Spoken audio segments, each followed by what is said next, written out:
제가 얼마 전에 교보에서 책을 샀습니다. 책 제목은 나로 존재하는 용기라는 제목이었습니다. 한참 동안 괜찮아라는 제목이 붙은 그런 종류의 책들이 많이 인기를 끌었습니다. 제가 인터넷에 검색을 해보니까 113권이나 있습니다. 제 원조가 뭘까를 찾아보니까 어린 아이들, 자라는 아이들 책들 중에 괜찮아라는 책이 있어요. 그리고 그 책 내용은 여러분들이 아마도 예측 가능하리라고 생각합니다. 제가 아이를 돌보면서도 아이가 두려워서 울고 겁이 나서 울고 아파서 울고 하면은 괜찮아, 괜찮아 토닥거려주는 그런 어떤 메시지일 것입니다. 근데 요즘에 이 괜찮아라는 메시지, 전적인 포용의 메시지를 필요로 하는 존재는 아이들뿐만 아니라 어른들 혹은 청소년 가릴 것 없이 지금 세대가 다 이 말을 필요로 하는 것 같습니다. 그래서 제목을 보면은 이렇습니다. 하고 싶은 대로 살아도 괜찮아. 천천히 느리게 가도 괜찮아. 방황해도 괜찮아. 결혼해도 괜찮아. 조용하고 민감해도 괜찮아. 심지어 여행 서적인데요. 털려도 괜찮아. 아주 이제 이전으로 가보면요, 이런 책이 있더라고요. 엄마 전 괜찮아요. 그러니까 이게 지금 90년대에 나온 책인데요. 이때는 저 이겨낼 수 있어요. 이게 튼튼한 어떤 자아를 이야기했다면은, 지금은 그 얘기를 듣고 싶은 어떤 지금 세대의 마음이 있는 것 같습니다. 저는 이런 이면을 살펴보면은 사람들 마음속에 그런 두려움이 있는 것 같습니다. 너 그렇게 살아도 괜찮아? 라는 질문을 받으면 우리는 불안해한다는 것이죠. 그리고 내가 지금 이렇게 가도 괜찮을까라는 질문에 끊임없이 우리가 노출되어 있습니다. 그래서 사실 누군가가 나에게 너 이렇게 살아도 괜찮아? 너 지금 이렇게 하고 있는데 이거 괜찮아? 라고 질문을 던지면은 사실 그게 걱정으로 들리기보다는 약간 압박이죠. 압력이죠. 사실은 너가 이거 해야 될 때가 아니야? 이런 압력이 우리 안에 이렇게 느껴진다 하는 것이죠. 자, 그래서 약간 내가 문제가 있는 게 아닐까, 내가 문제 있는 사람이 아닐까 하는 생각을 하게 되는 것이죠. 그래서 우리가 가고 있는 길, 우리가 걷고 있는 어떤 삶 방향에 대해서 끊임없이 괜찮다는 메시지를 듣고 싶어 하는 것입니다. 자, 그래서 사실은 이 괜찮아라는 말을 바꿔서 표현하면은 안 죽어 이런 거 아니겠습니까? 그래서 하고 싶은 대로 살아도 안 죽어, 결혼해도 안 죽어, 털려도 안 죽어. 그러니까 자신감을 가지고 또 용기를 내서 걸어라 하는 그런 메시지겠죠. 자, 그런 말을 우리가 듣고 싶어하는 반면에 또 한편으로는 괜찮은 사람이 되고 싶어합니다.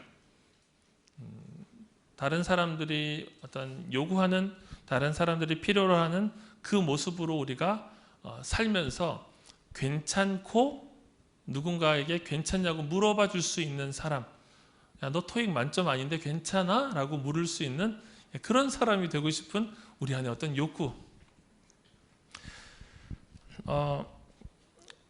원치 않지만 내가 죄송합니다. 내가 원치 않지만 어떤 나의 필요 때문에 내가 어떤 종류의 사람이 되는 것. 사실 이것은 다양한 모습으로 드러나는데, 그럴 때 우리가 이게 페르소나라는 용어를 씁니다. 페르소나, BTS 앨범의 제목도 페르소나였죠. 참된 자기의 자아를 찾는다 하는 것도 왜 웃죠? 어쨌든 자기 자아를 찾는, 자기 자아에 대한 이 이야기죠. 그래서 페르소나는 이게 person 하면은 자기 자아, 자기 인격에 대한 이야기도 되지만, 그리스에서 희극에서 자기가 어떤 역할을 맡기 위해서 썼던 가면을 이야기하기도 합니다. 그래서 사람마다 나름의 페르소나를 가지고 있는 것이죠. 이 페르소나, 자기가 여러분들이 여러분들의 엄마를 대할 때와 저를 대할 때가 일치한다면은 저는 상처받고 교회를 나오지 않을 거예요, 아마. 그러겠죠? 예, 밥 맛있게 먹었니? 무슨 상관이야? 이러면 제가 상처를 받겠죠. 그때 여러분들이 쓰는 페르소나는 페르소나가 사실 아니에요. 그러니까 이제 예의고 어떤 사회화의 과정이죠. 자, 그래서 그런 걸 이야기하는 게 아니라 사실은 정말 이곳에서는 이곳에 필요한 인격체, 저곳에서는 저곳에 필요한 인격체, 마치 딴 사람처럼 되는 거예요. 내 근원의 자아가 이렇게도 할 수 있고 저렇게도 할 수 있는 게 아니라 다른 자아가 되는 것. 약간 다중인격처럼 자아가 분열해버리는 거죠. 자, 그래서 이 시대는 참된 나를 찾고 싶어하고 내 자아가 분리되고 혹은 분열될 것 같은 두려움 속에서 살아가는 것이죠. 자, 그래서 스스로의 자아를 지키고 싶은 사람이 듣고 싶은 말이 뭡니까? 괜찮다는 거예요. 괜찮아. 너가 지금 잘하고 있어. 이렇게 계속해서 힘내서 걸어가. 그런 메시지죠. 헨리 나우엔이라고 하는 우리가 잘 알고 있는 수도사죠. 헨리 나우엔이 이런 음성, 두 종류의 음성을 젊은 시절에 듣고 살아왔다고 합니다. 한 목소리는 이렇게 말했다. 헨리, 혼자 힘으로 성공해야 한다. 내 힘으로 할 수 있어야 해. 반드시 독립적인 사람이 되어야 해. 내가 자랑스럽게 여길 만한 사람이 되어야 해. 또 다른 목소리는 이렇게 말했다. 헨리, 내가 앞으로 무슨 일을 하든 설령 세상이 볼 때 신통한 일을 전혀 못한다 해도 예수님의 마음에 가까이 머물고 하나님의 사랑에 붙어 있어야 해. 헨리는 이렇게 얘기합니다. 이 두 가지는 땅의 아버지와 하늘 아버지의 명령 사이의 갈등이었다라고 이야기를 합니다. 헨리 나우엔도 자기가 신앙을 갖고 살아가면서 주님과 동행할 것인가, 주님 의존적인 사람이 될 것인가, 혹은 이 세상의 필요에 맞춰서 어떤 스스로가 서는 어떤 자존적인 존재가 될 것인가, 그 안에 갈등에 끊임없이 노출이 되었던 것이죠. 저는 이런 지금 현대인들의 고민이 이 베드로 전서의 오늘 우리가 함께 나누는 그 본문과 연결이 된다고 생각합니다. 자, 이 편지의 수신자인 초대교회의 성도들, 정확하게는 소아시아의 여러 나그네와 같은 삶을 살아가고 있는 성도들. 자, 이 사람들은 갈등을 겪고 있습니다. 어떤 종류의 갈등입니까? 제가 지난주에 이야기했죠. 예수를 믿고 받아들이고 공동체에 속하게 되었을 때 그리스도를 따르는 자라고 하는 그 새로운 행동 양식 때문에 사회 환경으로부터 소외되게 되는, 사회에 더 이상 적응할 수 없는, 이 그리스도인이 된다는 것이 의미하는 바가 총체적이기 때문에 그들은 자발적인 부적응자가 될 수밖에 없는 거죠. 자, 그래서 그 당시에도 마찬가지 아니었겠습니까? 살아가는 것은 다 쉽지 않습니다. 그 시기에도 먹고 사는 것, 그 시기에도 생존하는 것 자체는 늘 어려웠을 것입니다. 자, 근데 여기에 추가된 근원적인 불안정성이 생긴 거예요. 내가 예수 그리스도를 믿고 공동체, 교회에 속하게 됐을 때 함께 그들이 삶을 나누고 말씀을 따라 살고 하나님의 명령을 받아서 이 로마 제국의 통치하에서 로마 황제를 숭배하는 것이 아니라 예수 그리스도를 숭배하는, 예수 그리스도를 경배하는 거죠. 예수 그리스도를 높이는 그 삶을 어떻게 살아갈 것인가. 이것이 초대교회 성도들에게 마주한 갈등이었던 것이죠. 자, 이 근원적인 불안정성을 가지고 세상을 어떻게 살 것인가, 나그네들에게 쓰는 이 베드로의 서신, 본론으로 들어간 첫 마디는 찬송입니다. 3절에 나타난 대로 우리 주 예수 그리스도의 아버지 죄송합니다. 우리 주 예수 그리스도의 아버지 하나님을 찬송하리로다. 자, 하나님을 찬송하는 베드로. 자, 그렇다면은 찬송의 이유는 무엇일까요?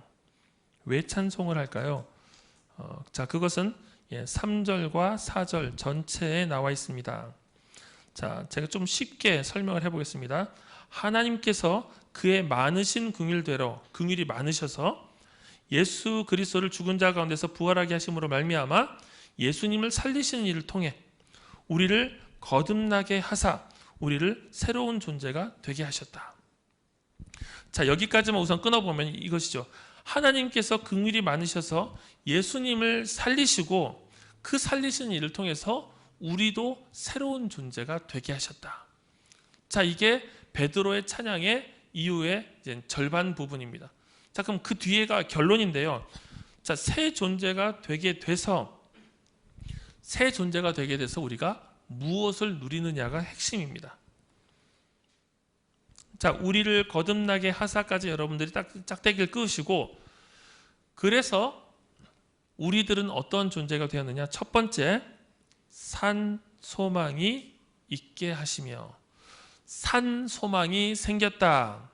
두 번째, 4절에 나오는 썩지 않고 더럽지 않고 쇠하지 아니하는 유업을 잊게 하셨다.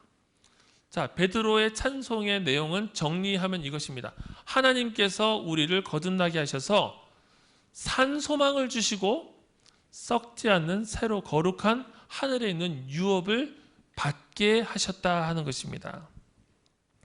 자, 여러분 한 가지씩 생각해 봅시다. 산 소망은 원래는 그냥 호프입니다. 호프. 소망이죠, 소망. 예, 근데 거기다가 살아있는, living이라고 하는 살아있는 소망이다라는 단어가 붙습니다. 이 베드로에게 있어서 살아있다, 산이라는 단어가 참 중요합니다. 소망도 살았고 또 산돌이라는 단어도 조금 있으면 등장을 해요. 자, 살아있다라는 게 뭘까요?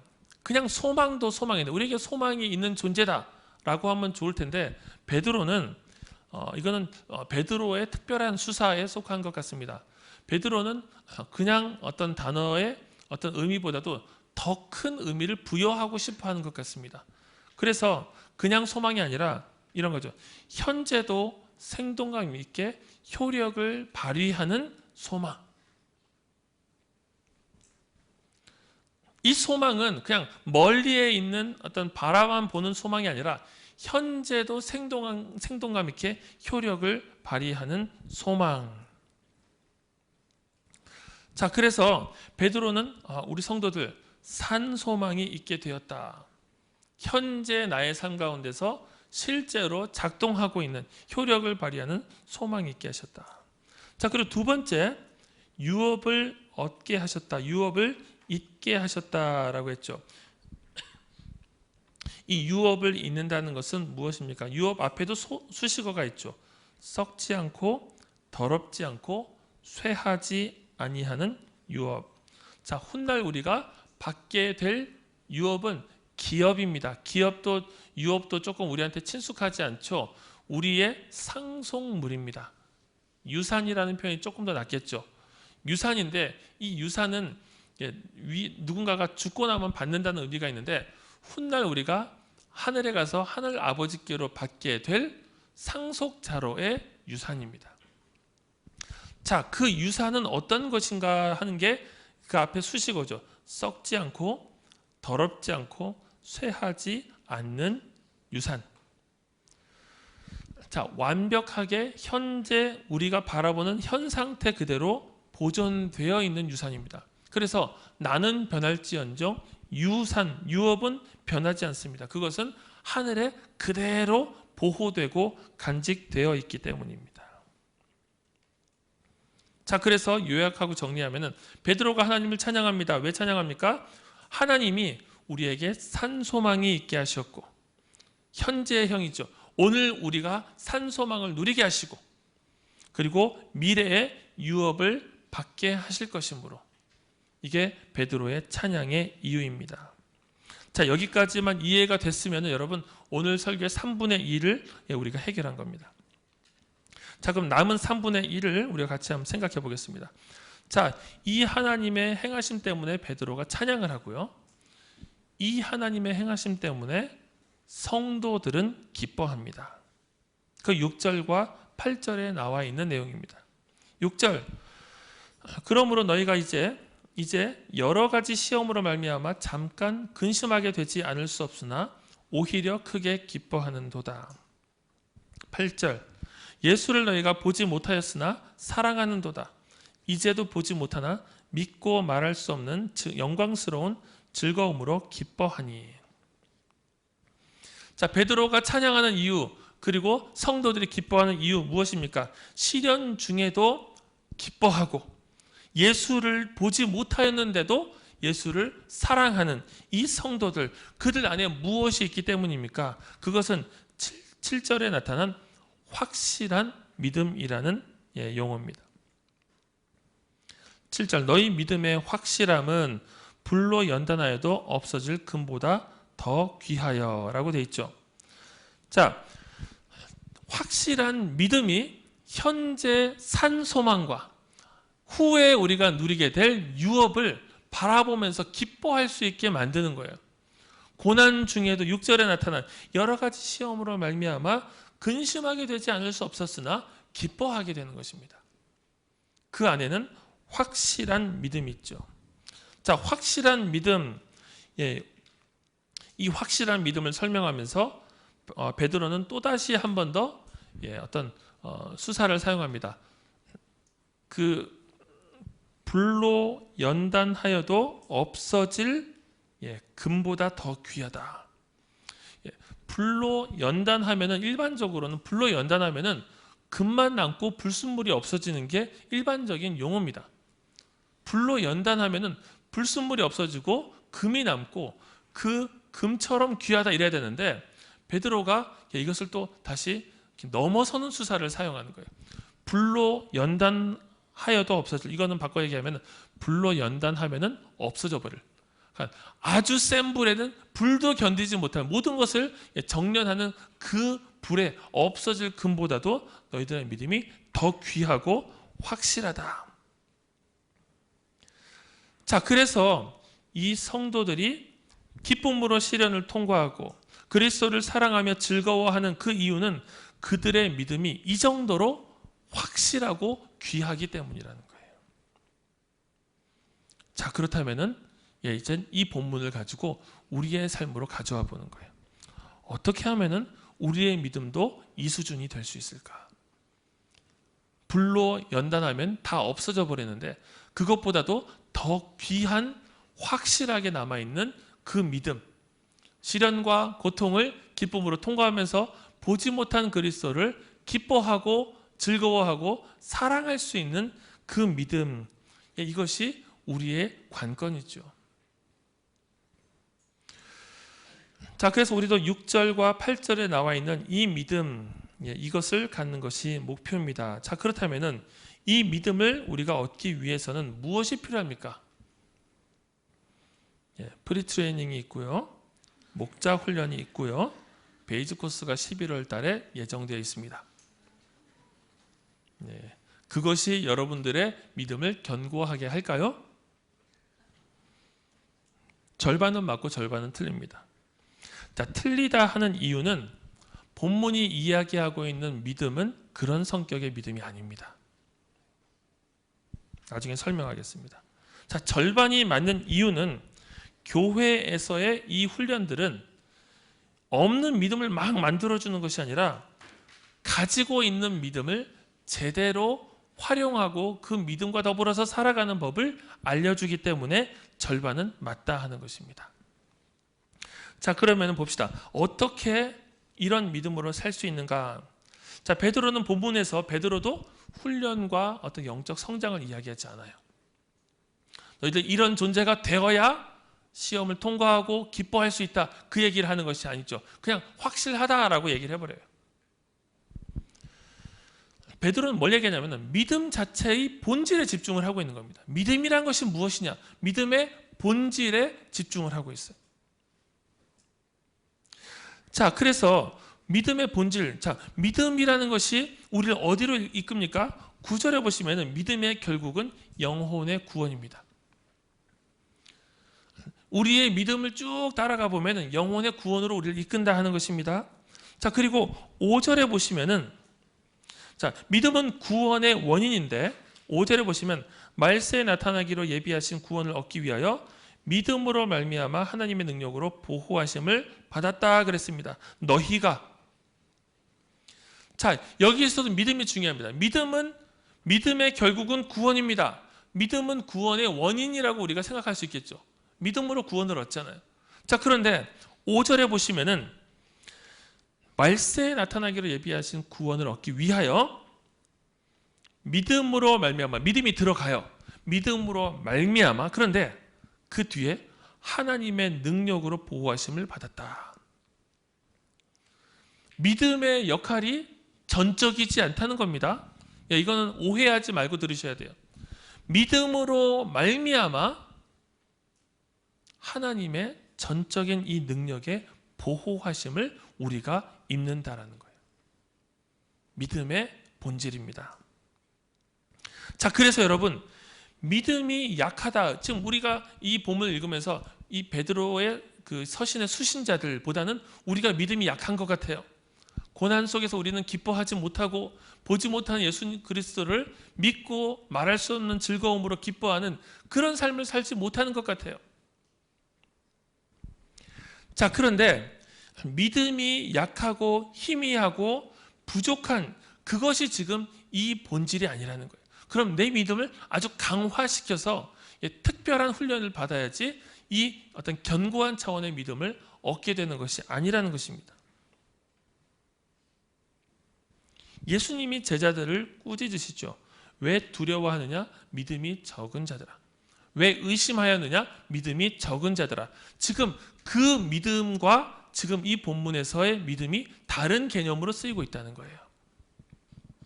그래서 믿음이 많다, 믿음이 적다의 문제가 아니라 지금 우리가 받은 이 믿음은 어떤 종류의 것이냐 하는 거예요.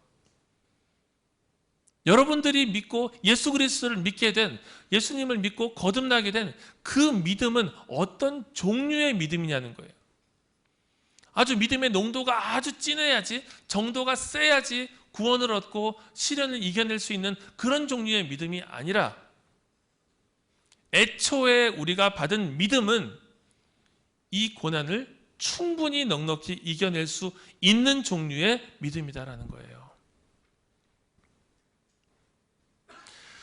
자, 그래서 에베소서 우리가 2장 8절 9절을 제가 다시 한번 읽어야 되겠는데요. 너희는 그 은혜에 의하여 믿음으로 말미암아 구원을 얻었나니 이것은 너희에게서 난 것이 아니요 하나님의 선물이라. 행위에서 난 것이 아니니 이는 누구든지 자랑하지 못하게 함이라. 자, 내가 열심히 받아서 고양시켜야 되는, 그리고 내가 하나님을 끝까지 붙들고 인내하면서 따라야 하는 그런 종류의 믿음이 있다면은 지금 이 본문에서 베드로가 이야기하는 것, 너희들이 이런 믿음을 가지고 확실하게 견뎌내면서 예수 그리스도를 믿고 즐거워하고 따르고 있다라고 얘기할 때 이것은 엘리트 성도들을 향해서만 갖게 되는 그런 종류의 믿음이 아니라 예수 그리스도를 믿고 받아들일 때 우리를 거듭나게 하셨던 그 능력이 작용하는 통로로의 믿음이에요. 여러분, 그래서 믿음이 약하다는 말을 아무데나 쓰시면 안 됩니다. 제가 믿음이 연약해서 예배도 잘 안 나와요. 제가 믿음이 연약해서 술도 마시고 담배도 피고 이렇게 살아요. 여러분, 믿음이 연약하기 때문에 우리 안에서 핑계가 될 수 있는 부분이 많이 있지만 우리에게 주어진 그 믿음을 여러분들의 연약함 속에서 평가절하해서는 안 된다는 거예요.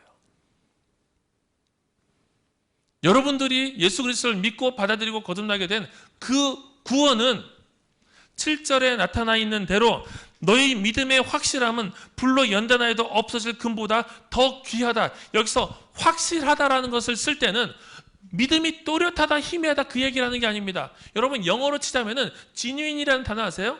정통이라는 것. genuine letter 하면 어떻습니까? letter 하면 정통 가죽이다. 이건 진짜 가죽이다. 이런 거잖아요. 여러분들이 받게 된 그 믿음은 질적으로 어떤 그 수준이 낮고 그런 종류가 아니라 하나님의 능력이 작용하기에 충분한 믿음이다라는 거예요. 그 믿음이 얼마나 확실한가? 이 아까 확실하다는 게 그겁니다. 정통의 믿음이다. 참된 믿음이다. 너희 믿음의 참됨은 이렇게 얘기해도 돼요. 너희 믿음의 참됨은 불로 연단하면 없어져 버릴 그 금보다 더 귀하다.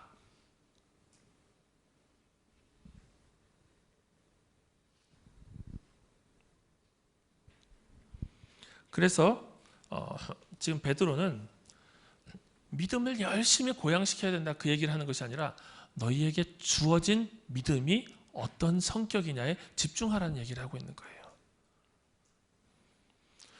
엘리트 성도만 거룩하게 살고, 여러분 우리가 신앙생활 하다 보면 좀 급이 나눠지지 않습니까? 야, 쟤처럼 못 살아. 나는 그냥 적당한 수준에서 이렇게 살 거야. 근데 야, 쟤는 뭐 거의 성자급 아니냐? 막, 야, 나는 뭐 목자는 못 하겠어. 여러분, 이런 구분이 사실은 없다는 거예요. 신자가 있고요, 뭐 교인이 있고요, 신자가 있고요, 뭐 성도가 있고요, 거기서 제자가 있고요, 뭐 증인이 있고 이런 게 아니잖아요. 그냥 처음부터 딱 여러분 교회 오면은 그냥 다 선서하라면 선서해야 되잖아요. 땅 끝까지 이 세상 끝날까지 증인이다. 아닌 것 같은데 증인이라고 하잖아요, 그냥. 여러분 이것은 단계의 문제가 아니라는 거예요. 내 열심히 도달하는 수위의 문제가 아니라 내가 받아들인 그 믿음이 어떤 종류의 믿음인가에 관계에 있어요. 여러분 제가 옛날에 이전 교회에서 어떤 한 성도분이 요거트 아시죠? 요거트. 불가리 요거트 같은 거 있잖아요. 요거트를 갖고 오셨어요. 갖고 요거트를 이렇게 교육자들 그때 많았는데 한 100개를 갖고 오셨어요. 한 컵으로. 100개 컵을 갖고 오셨어요. 왜 갖고 오셨냐 이렇게 물어보니까 이분 자녀가 이렇게 아토피아 이걸 이렇게 고생을 하셨대요. 고생을 하다가 이제 이 요거트에 있는 종균 같은 거 있잖아요. 요거트를 이제 요거트 되게 하는 이 종균이 불가리아에서 온 거래요. 그러면 이 불가리아에서 온 것을 배양해가지고 우리한테 하나씩 준 거예요.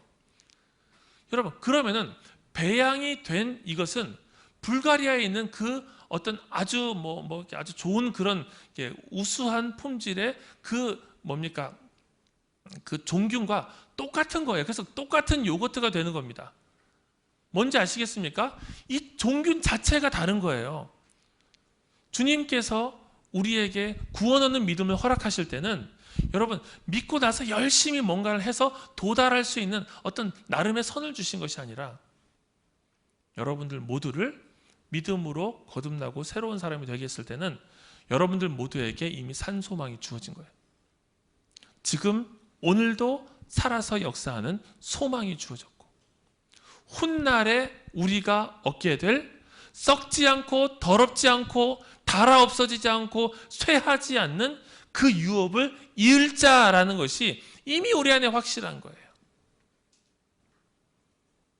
얼마나 확실하냐면요, 이 모든 유업들, 하늘의 유업들이 보호하심을 받은 것처럼 뭐라고 얘기합니까? 4절에 너희를 위하여 하늘에 간직하신 것이라 그랬잖아요. 하늘에 간직된 것처럼 5절 너희는 말세에 예비하신 구원을 얻기 위하여 믿음으로 말미암아 하나님의 능력으로 보호하심을 받았느니라.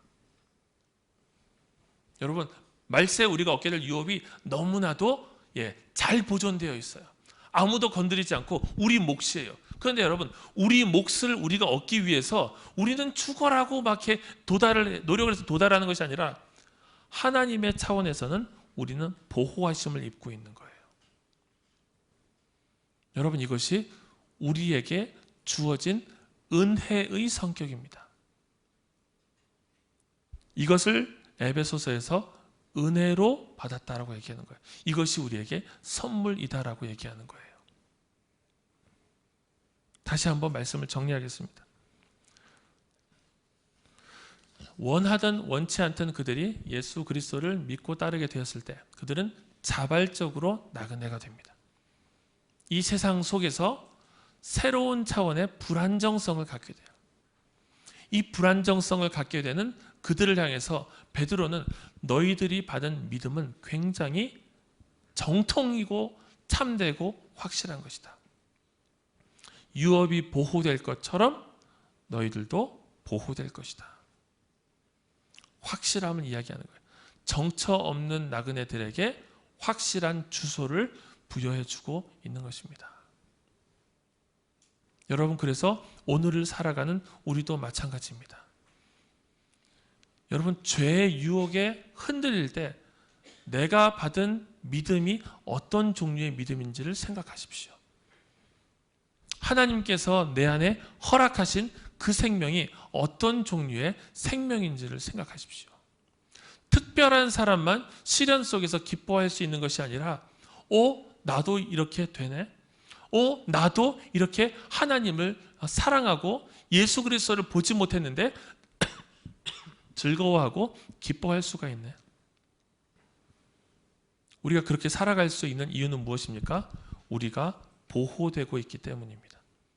유업이 보호된 것처럼 우리도 보호될 것입니다. 이것이 베드로가 고난 중에 있는 성도들을 바라보면서 하나님을 찬양할 수 있는 이유입니다. 우리 같이 찬양하고 기도하도록 하겠습니다.